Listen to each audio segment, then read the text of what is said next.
नमस्कार। अचुस्मिता किचन रे आपण समस्त को अनेक अनेक स्वागत। आज आम प्रस्तुत करवा आम सबू ओडिया प्रिय सजना शाग भजा। से पखाड़ हो कि गरम सबुथिरे खाइबा ପାଇଁ स्वादिया लगिबो। सजना शाग देह ପାଇଁ केते जे उपकारी से कथा आम समस्त को जना।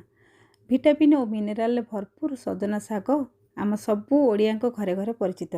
आपण माने तो समस्ते सजना शाग बनाती, मात्र मु केमती बनाए सेटा आज आपण मानक सहित शेयर करी। से भिडियोटी को फुल वॉच करंतु। आशा करी आज रेसिपी आपण समस्त को पसंद आसिबो। पसंद आसिले लाइक करंतु, आपण सांग मानक सहित शेयर करंतु एवं जदि मो चैनल को एपर्यंत सब्सक्राइब करनांती बा मो चैनल नुआ अछंती प्लीज जल्दी सब्सक्राइब करनियंतु। चलंतु थाले स्टार्ट करबा आज रेसिपी। तो प्रथमे मु आपन को देखेबी ए सजना शाग बनैया पे मु एठी कोन कोन सब नेची।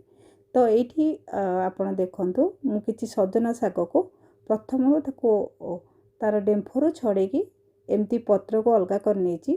तो ये देखु पूरा पत्र को मु बाहर कर नहीं, बेसी डेम्फर ना। तो यहीपरि बाछिबे तो शाग खायापे अधिक स्वाद लगे। ता छड़ा ये आउ कौन कौन नहीं आपको देखा।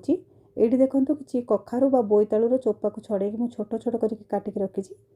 ता छड़ा ये किसी जह्नी ताको मध्य मु काटिची से चोपा छड़े छोट छोट करके। ता छड़ा ये फाड़े पियाज को मु छोट छोट कर काटिची। किछि कंचा लंका आ किछि रसुणर कूड़ा को ये मु छोट छोट करके काटि नेछि। तो आपण चाहले रसुण को छेचिकी मध्य आनी परिबे। तापर आपण नेक्स्ट प्रोसेस को ये देखंतु मु गैस ऑन करके बसैछि गोटे करेई। तो करेई रे हमें दे देबा सोरिष तेल। ये शागर रेसिपी सोरिष तेल कले ही बहुत बढ़िया लगे। तो चेष्टा करेंगे सोरिष तेल नापी। तापर ये तेल देखो गरम हो जाए किसी फुटण आउ दुईटी सुखिला लंका दे देछि। तो प्रथमे ये फुटण आ सुखिला लंका को आम भल भाव फुटिया छाड़देबा। तो फुटीगला ये आम काटिक रखि पियाज को प्रथम देदेबा। तो ये पियाज को आम टिके समय पर्यंत एपट सेपट कर भाजी नवा। एको आमको पूरा लाल करवार नहीं, मात्र ए पियाजर टिके एटा भाजी हो तार कंचा स्मेल पड़ेबो से पर्यंत भाजवा।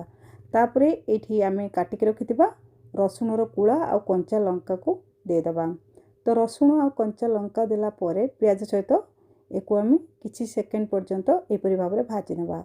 तो एठी आमे रसुण को पूरा लाल करके भाजीबानी। तो रसुण को आमे जदि पूरा लाल करके भाजी देबा यार शागर यार बास्ना भल आसेनी। तो ध्यान रखिबे रसुण टिके टिके कंचा थिबो सेमती भाजवा। तापर आम काटिक रखिथिबा परिया को देदेबा आ स्वाद अनुसार देदेबा अल्प टिके लुण। तो ये सबू लुण देला परे सबू जिनस को परिबा सहित आम भल भाव एहीपरि भाव गोले नवा। तो एमती करबा द्वारा हमरा लुण सबू परिबा संगे भल भाव मिसी परिबो। तापरे एको आम घोड़ेकी 2 ରୁ 3 मिनिट पर्यंत आम ताको सिझाई पई छाड़देबा। एपटे देखंतु गोटे ग्राइंडर जार मु किछि मुढ़ी नेची। तो ये मुढ़ी को आम ग्राइंडर जार देके ताको गुंड करनवा। कहीं ये मुढ़ी गुंड देके आज मुझे सजना शाग को प्रस्तुत करी, बहुत बढ़िया लगे। तो तापर ये देखंतु गुंड हो जाइए ताको आम साइड रे रखिबा। एपटे आम गैस रे बसैतिबा कढ़ी पाक आसीबा। एपटे देखंतु मु जो परिबा देइथिली सेटारु धीरे धीरे पानी बाहरिबा स्टार्ट कर देलानी। एठी हमर परिबा मध्य 50% कुक हो गलानी। तो ये अवस्था आम एको बेसी घोड़ेवा दरकार नहीं। तो ये आम देदेबा पानी। तो आपण आम जेहेतु शाग दबा ता छड़ा मुढ़ी गुंड दबा, मुढ़ी गुंड टिके पानी को टाणे। तो ये टिके पानी देके आम तापरे ताकू घोड़ेकी फुटई नवा। तो ये देखो परिबा सहित पानी भल भाव फुटी गलानी। तो आम ताकू टिके एपट सेपट करनवा। तापरे आम पानी चारिपटर फुटी आसला परे एठी आम बाछिकी रखिथिबा शागर पत्र गुडी को देदेबा। तापरे आम ताकू एहीपरि खड़िका साहाय्य टिके एपट सेपट करनवा जेमति कि परिबा सहित आमर शाग बहुत बढ़िया भाव मिसी पारू। एठी आपनका मनरे गोटे प्रश्न आसुथबो, तो मु शाग को धोइनी बा मु शाग धोइला बेले आपनको देखैनी कहीं सतरे मु शाग को धोइनी कहीं मु एबे वर्षा दिन चलची। तो मु जेतेबेले शाग तोलिथिली ता पूर्व दिन वर्षा हेतिला। तो मु सकाळु सकाळु तोलिथिली तो एथिरे किछि मैला नथिला। तो आपण जदि अलगा दिन रे शाग तोलुचंदी ताले शाग को एमती गोटा धोइ नेबे। तो ये मु शाग को पकेला परे एपट सेपट कला ताको घोड़े नहीं एमती 2 मिनिट पर्यंत। 2 मिनिट पर ये देखो मु घोड़ा खोलिकी आपको देखा।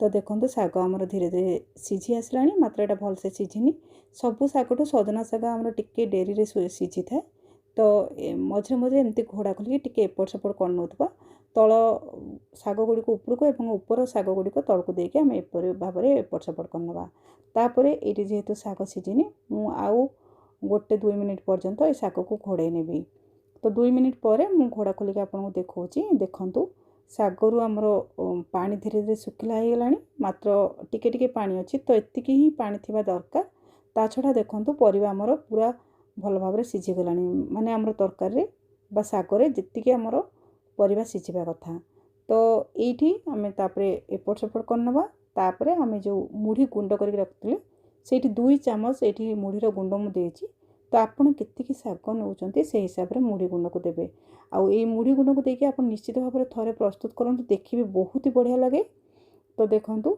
मुढ़ी गुंड देला परे आमे सब परिबा सहित बा शाग सहित ए मुढ़ी गुंड को भल भाव में गोळै नबा मुढ़ी जेहेतु पानी को टाणे तो आमर थिबा शागर जी पानी अच्छी ना ये सब को टाणी नब यहाँ टिके सुखा हो मात्र यही रेसिपी आमको पूरा सुखा करने दरकार ना यहाँ टिके टिके सुखसुखिया बा जुगजुकिया थाए ना यहाँ खायापी भल लगे तो ये देखु शाग केते बढ़िया भाव प्रस्तुत हो गलानी मु आपको देखौची आ बिल्कुल भी पानी आमर अलग होगी बाहरुनी तो जेतिकी पानी अच्छी आमर शाग परिवा सहित मिसिकी अच्छी आउ बहुत बढ़िया भाव प्रस्तुत हो जाइए तो यहीपरी भाव में शाग हेले ही आपण जानवे कि शाग हो जाइए तो पानी आमको अलग दिशु नथबो मात्र शाग आउ पूरा सुखिला नथबो तो एमती हेले ही शाग खायापी भल लगे तो पखाल को गरम सबुथिरे एहीपरि शाग प्रस्तुत कले ही भल लगी थाए तो मु आपनको ये सर्व करके देखौची गोटे प्लेट को देखंतु हमर शाग केते बढ़िया भाव प्रस्तुत हो जाइए